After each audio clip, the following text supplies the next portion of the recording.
Dhanik Bharat Educational Institutions, Inter, IIT, JEE, NEET, admission opened. మాజీ CM Vijayan కు big shock తగిలింది. విజయన్ నివాసంలో ED సోదాలు కొనసాగుతున్నాయి. ఇక ఎక్సలాజిక్ కేసుకు సంబంధించి ఈ సోదాలు కొనసాగుతున్నట్లు తెలుస్తుంది. ఎక్సలాజికల్ కంపెనీ ఇది పినరయి విజయన్ కూతురుకు సంబంధించినటువంటి కంపెనీ. తిరువనంతపురంలోని అద్దె ఇంట్లో ఉంటున్నటువంటి ఇప్పుడు ఈడీ అధికారులు ఈ రైట్స్ ను కొనసాగిస్తూ ఉన్నారు. ఇక కన్నూరులోని ఆయన ఇల్లుతో పాటు సీఎంఆర్ఎల్ కార్యాలయంతో సహా 12 చోట్ల ఈడీ అధికారులు తనిఖీలు అయితే ఇప్పుడు కొనసాగుతున్నాయి. ఇక ఈ కేసులో దర్యాప్తు కొనసాగించడానికి మంగళవారం అనుమతి ఇచ్చింది కేరళ హైకోర్టు. ఇక ఆ తర్వాత ఈ విధంగా కూడా ఈడీ అధికారులు సోదాలకు రావడం జరిగింది. మరొక వైపు Cochin minerals and retail limited ఎండి శశిధరన్ కర్త ఇంట్లో కూడా ఇప్పుడు ఈడీ దాడులు కొనసాగుతూ ఉన్నాయి. కోజికోడ్లోని మాజీ మంత్రి మహమ్మద్ రియాజ్ ఇంట్లో సోదాలు కొనసాగుతున్నాయి. విజయన్ కుమార్తె వీణా విజయన్ కు చెందినటువంటి ఎక్సలాజికల్ కంపెనీకి కోట్ల రూపాయలు చెల్లించినట్లుగా ఈడీ గుర్తించింది. ఇక మరొక వైపు ఈ దాడులను కేంద్ర కక్ష సాధింపు చర్యలు అంటూ విజయన్ అనుచరులు ఆగ్రహం వ్యక్తం చేస్తూ ఉన్నారు. ఇక కేరళ మాజీ సీఎం ప్రాపర్టీస్ లో అయితే ఇప్పుడు ఈడీ సోదాలు కొనసాగుతున్నాయి. ఆయన అద్దె ఇంట్లోనూ, ఆయన ఉంటున్నటువంటి ఇంట్లోనూ, ఆయనకు సంబంధించినటువంటి ప్రాంతాల్లో ఈడీలు మొత్తం కూడా 20 చోట్ల ఈడీ సోదాలు అనేవి కొనసాగుతున్నాయి. ఇక ఎక్సలాజికల్ కంపెనీ తన కుమార్తెకు సంబంధించినటువంటి కంపెనీకి లక్షల్లో డబ్బులు చెల్లించినట్లుగా ఈడీ గుర్తించడం జరిగింది. దీంతోనే ఈ సోదాలు అనేవి కొనసాగుతున్నాయి.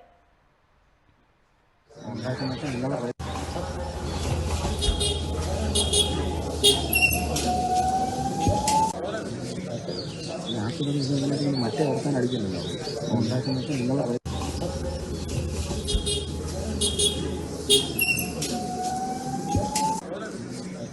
ఇక ఈ అంశం గురించినటువంటి డీటెయిల్స్ మా ప్రతినిధి మల్లికార్జున్ అడిగి తెలుసుకుందాం. ఎస్ మల్లికార్జున్, ఈడీ మొత్తం కూడా తనిఖీల గురించినటువంటి డీటెయిల్స్ ఏంటి?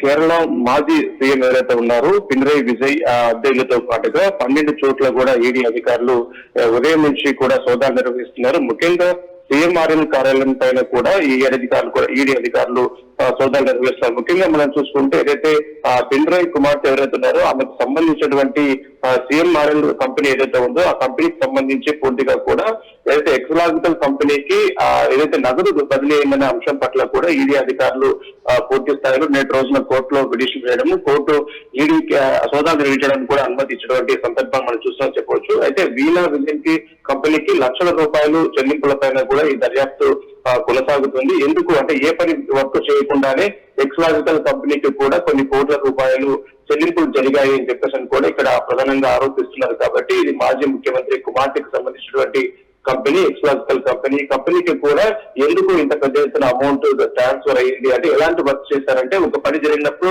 ఖచ్చితంగా దానికి సంబంధించిన వర్క్ ఏం చేశారన్నది రిపోర్ట్ లో ఉండాలి. కానీ ఎలాంటి వర్క్ చేయకుండా ఎందుకు చెల్లింపులు జరిగాయి, మనీ లాండరింగ్ ఏదైనా ఇక్కడ జరిగిందన్న కోణంలో కూడా ఈడీ అధికారులు దీనిపైన కూడా సోదాలు నిర్వహించడానికి కూడా పిటిషన్ వేసినటువంటి పరిస్థితి. హైకోర్టు పూర్తిగా కూడా ఇక్కడ ఈడీ సోదాలు నిర్వహించుకోవచ్చు అని చెప్పిన నేపథ్యంలో కూడా ఈ రోజు ఉదయం నుంచి కూడా మాజీ ముఖ్యమంత్రి అద్దెలతో పాటుగా 12 ప్రాంతాల్లో కూడా ఈ సోదాలు నిర్వహిస్తున్న పరిస్థితి మనం చూస్తున్నాం. కాబట్టి పూర్తిగా సీఎంఆర్ఎల్ నుంచి ఎక్సలాజికల్ కు 1.22 కోట్లు చెల్లింపులు జరిగాయని చెప్పి ప్రధానంగా ఆరోపణ వినపడతా ఉంది. ఈ క్రమంలోనే పూర్తి స్థాయిలో దర్యాప్తు సంస్థలు కావచ్చు దీనిపైన ఒక అనుమానం ఉంది కాబట్టి మళ్ళీ జరిగిందని గతంలో కూడా ప్రతిపక్షాలు ఈ అంశంపైన ఆరోపించారు. కాబట్టి ఇప్పుడు ప్రభుత్వం మారింది, కేరళంలో ప్రభుత్వం మారిన తర్వాత కూడా దీనికి సంబంధించినటువంటి ఈ కంపెనీలకు సంబంధించినటువంటి లావాదేవీలు ఏ విధంగా జరిగి ఇక్కడ మనీ లాండరింగ్ కు పాల్పడ్డారు ముఖ్యమంత్రి అన్న అంశం పైన కూడా ముఖ్యమంత్రి కుమార్తెకు సంబంధించినటువంటి ఈ ఎక్సలాజిక్ కంపెనీకి సంబంధించినటువంటి భారీ ఎత్తున కూడా ఇక్కడ కుంభకోణం జరిగింది, మనీ లాండరింగ్ జరిగిందన్న కోణంలో కూడా పూర్తి స్థాయిలో అప్పుడు ఆరోపించారు. కాబట్టి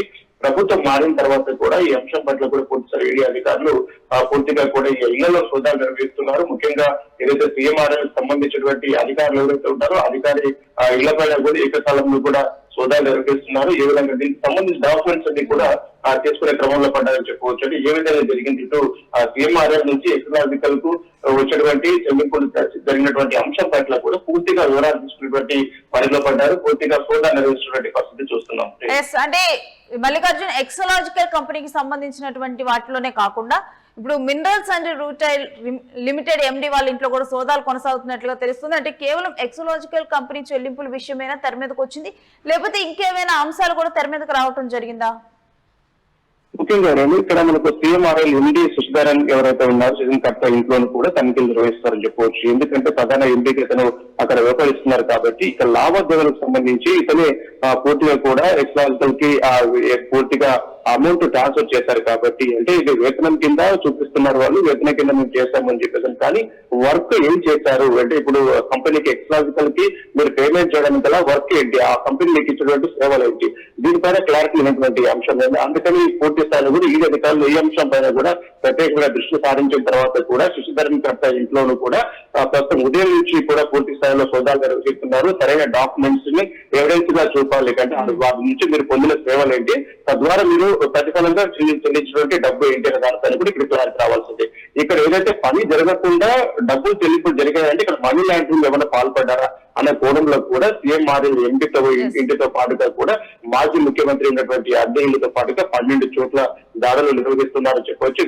వీణా విజయ్ కి సంబంధించినటువంటి ఇల్లు కావచ్చు, వాళ్ళ కంపెనీ డాక్యుమెంట్లు కూడా ఇప్పటికే వాళ్ళు స్వాధీనం చేసుకునే పరిస్థితి ఉంది. కాబట్టి ఉదయం నుంచి కూడా ఏకకాలంగా పూర్తి స్థాయిలో ఈ అంశం పట్లనే పూర్తి స్థాయిలో అక్కడ విచారణ కొనసాగుతుంది. అంటే రాజకీయంగా ఇది కావాలని ఇప్పుడు వీణా కావచ్చు, అదేవిధంగా మాజీ ముఖ్యమంత్రి కావచ్చు, రాజకీయంగా ఎక్కించడానికి మా పైన బురద తినడానికి ఈ రకంగా చేస్తూ ఉన్నారు. మేము ఎలాంటి మనీ లాండరింగ్ కానీ పాల్పడలేదు, అన్ని చెల్లింపులు కూడా కరెక్ట్ గానే జరిగాయి. ఇప్పుడు పలానా సేవలు మనకు వర్క్ చేయించుకున్న తర్వాతనే దానికి సంబంధించిన బడ్జెట్ మాత్రమే రిలీజ్ అయింది. ఇది ఉద్దేశపూర్వకంగా కూడా మా పైన కుట్ర జరుగుతా ఉంది అని చెప్పేసి కూడా ఒక అవినీతి రహిత పరిపాలన మేము కేరళంలో అందించాము, ఇక ఎలాంటి మేము పొరపాట్లు చేయలేదు అని చెప్పేసి కూడా ఇప్పుడు దీనితో పాటుగా మాజీ ముఖ్యమంత్రి చెప్తున్న అంశం. ఏది ఏమైనప్పటికీ కూడా ఇక్కడ ఆ పూర్తిగా మనం చూసుకుంటే సీఎంఆర్ఎల్ నుంచి కూడా ఎక్స్లాజిక్ వెళ్ళినటువంటి అంశాలు 1.72 కోట్ల రూపాయలు చెల్లింపు జరిగినట్లుగా ఉంది. కాబట్టి సేవలు ఇవ్వకుండానే డబ్బులు చెల్లించారు అన్నది దర్యాప్తు సంస్థల యొక్క ప్రధానమైనటువంటి ఆరోపణ.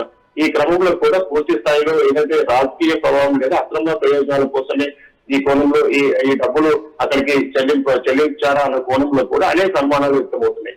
ఈ క్రమంలోనే పూర్తి స్థాయిలో మీరు సుప్రీంకోర్టు వెళ్లేందుకు కూడా గడువు ఇవ్వాలని చెప్పేసి కూడా హైకోర్టులో పిటిషన్ వేసిన క్రమంలో కూడా హైకోర్టు ఈ పిటిషన్ కూడా తిరస్కరించిందని చెప్పవచ్చు. దర్యాప్తు సంస్థకు మీరు పోయి సోదాలు నిర్వహించుకోవచ్చు అని చెప్పేసి కూడా వారికి నిన్నటి రోజున మంగళవారం మధ్యాహ్నం పూర్తి స్థాయి వారికి ఆదేశాలు ఇచ్చిన నేపథ్యంలో కూడా వెనువెంటనే ఈ రోజు ఉదయం నుంచి కూడా పూర్తి స్థాయిలో సీఎంఆర్ఎల్ కంపెనీలో పాటుగా ఎక్స్లాజిక్ సంబంధించినటువంటి కంపెనీలో కూడా పూర్తి స్థాయి అన్ని డాక్యుమెంట్లను కూడా వారు పరిశీలిస్తున్నారు. 12 బృందాల కంటే 12 చోట్ల ఏకకాలంలో కూడా ఈడీ అధికారులు ఈ అంశం పైన కూడా పూర్తి స్థాయిలో అక్కడ విచారణ కొనసాగుతుంది. ఇక్కడ రాజకీయ కుట్రలో జరుగుతుందని చెప్పి ఒకవైపు వీణ అదేవిధంగా మాజీ ముఖ్యమంత్రి చెప్తున్నారు. కానీ తప్పు జరిగింది, పరిణామం జరిగింది కాబట్టి దీనిపైన విచారణ జరుగుతుందని చెప్పేసి కూడా మరోవైపు ప్రభుత్వం కూడా చెప్తున్న పరిస్థితి. కాబట్టి ప్రభుత్వం మారిన తర్వాత మగని కుట్ర జరుగుతుందని చెప్పేసి కూడా అంటున్నారు. కాబట్టి రాజకీయంగా యూటర్న్ తీసుకున్నటువంటి అంశంగా మనం చూడాలి. Right Mallikarjun, thanks for the details. ఇక కేరళ మాజీ సీఎం తన అద్దె ఇంట్లోనూ అదే విధంగా ప్రస్తుతం ఉన్నటువంటి తన ప్రాపర్టీస్ లోను మరికొంతమంది నేతల ఇళ్లలోను అదేవిధంగా తన కూతురుకు సంబంధించినటువంటి ఎక్సలాజికల్ కంపెనీ వీటన్నిటిలో కూడా ఈడీ సోదాలు కొనసాగుతున్నాయి. దీన్ని అంటే మేము ఎటువంటి అవినీతి చేయలేదు, మేము పనులు చేయించుకున్నాం ముందర ఎక్సలాజికల్ కంపెనీ దగ్గర, తరువాతే ఆ చెల్లింపులు అనేవి చేశాం, కావాలని చెప్పి మమ్మల్ని దీంట్లో ఇరికిస్తున్నారు, కేంద్రం కక్ష సాధింపు చర్యలకు దిగుతోంది అంటూ కూడా దీని మీద విజయన్ అనుచరులు చెబుతూ ఉన్నారు. ఇక ఎక్సలాజికల్ కంపెనీకి కోట్ల రూపాయలు పనులు ఏమీ చేయించుకోకుండా అక్కడ అసలు ఏది కూడా లిఖిత పూర్వకంగా పనులు చేసినట్లు లేకుండా కోట్ల రూపాయలు చెల్లించారంటూ ఈడీ అధికారులు అయితే చెప్తూ ఉన్నారు. ఇక విజయన్ కుమార్తె వీణా విజయన్ కు అప్పలంగా కోట్ల రూపాయలు ప్రభుత్వం కట్టబెట్టింది, అప్పటి ప్రభుత్వం కట్టబెట్టింది అంటూ కూడా ఇప్పుడైతే దీని మీద ఈడీ సోదాలు కొనసాగుతున్నాయి. కోజికోడ్లోని మాజీ మంత్రి మహమ్మద్ రియాజ్ ఇంట్లోనూ సోదాలు జరుగుతున్నాయి. శశిధరన్ కర్త ఇంట్లో కూడా సోదాలు కొనసాగుతూ ఉన్నాయి. ఇక మంగళవారం కేరళ హైకోర్టు అనుమతి ఇవ్వటం జరిగింది. ఎందుకంటే ముందుగానే దీనికి సంబంధించి కేరళ హైకోర్టును సంప్రదించి కేరళ హైకోర్టులో పిటిషన్ వేసినప్పుడు ఆ పిటిషన్ తిరస్కరించి ఇటు ఈడీ అధికారుల సోదాలకు కానీ దర్యాప్తుకు కానీ సహకరించాలంటూ చెప్పడం జరిగింది.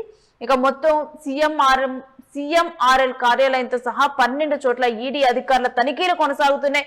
ఇక పూర్తిగా కూడా ఈ తనిఖీల మీద ఒక ఆసక్తి నెలకొని ఉంది. ఎందుకంటే గత ప్రభుత్వంలో మేము ఏ అవినీతి చేయలేదని చెబుతూ ఉంది, కానీ అవినీతి జరిగింది అంటూ ఈడీ ఇక్కడ చెబుతుంది. మరి కోట్ల అవినీతి అంటే కోట్ల రూపాయల ఎక్సలాజికల్ కంపెనీకి దారాదత్తంగా ఇచ్చేశారు కోట్ల రూపాయలు అంటూ చెప్తున్నారు. మరి ఈ క్రమంలో ఎటువంటి పరిణామాలు చోటు చేసుకున్నాయి, ఈడీ ఎటువంటి ఫైల్స్ ను స్వాధీనం చేసుకోనుంది, ఎటువంటి అంశాలను గుర్తించి చెప్పనుంది అనే అంశం మీద అయితే తీవ్ర ఉత్కంఠ నెలకొని ఉంది.